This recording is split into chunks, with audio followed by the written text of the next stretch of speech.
Нышқожаева Лара Нұралиевна, тарих пәнінің мұғалімі, 22-ші мамыр 2 маусым аралығында біліктілікті арттыру ұлттық орталығы Өрлеуде 2 апталық курста болды.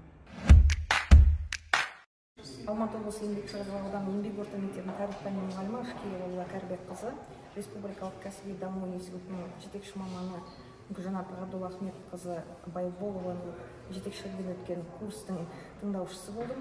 Курс өте мазмұнды, өте мәнді болды.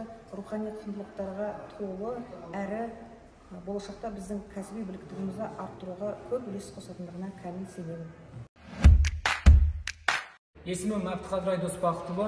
Осы курс жайлы айта кетсем, курсқа жас маман болып қатыстым, және де осы курстан үйренгенім өте керемет әсерден, өйткені біздерде қызықты теориялық жұмыстар мен практикалық жұмыстарға байланыстыра барып отырдық. Әсерім өте керемет. Мен Аймағамбет Әлия Қаппақызы Қонаев қаласынан келдім. Алматы облысының білім дамыту институтына. Жалпы айтқанда бұл білім дамыту институтына 22 маусымнан 2 маусым аралығында оқып жатырмыз. Курстан өтіп жатырмыз тарих пәндерінің құзыреттілігін дамыту бойынша.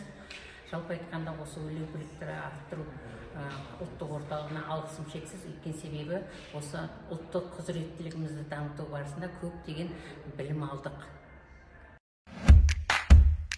Алматы облысы Қарасай ауданының тарих пәнінің мұғалімі Баймолдина Жанерке Тоқтарбекқызы.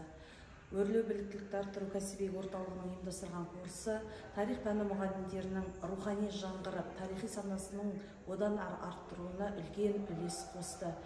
Курсымыз мазмұндық жағынан өте мәнді және құнды деп бағаланды. Есімім Адырбеков Айболсын, тарих пәнінің мұғалімі. Бұл курста біз ерекшеліктері көп болды.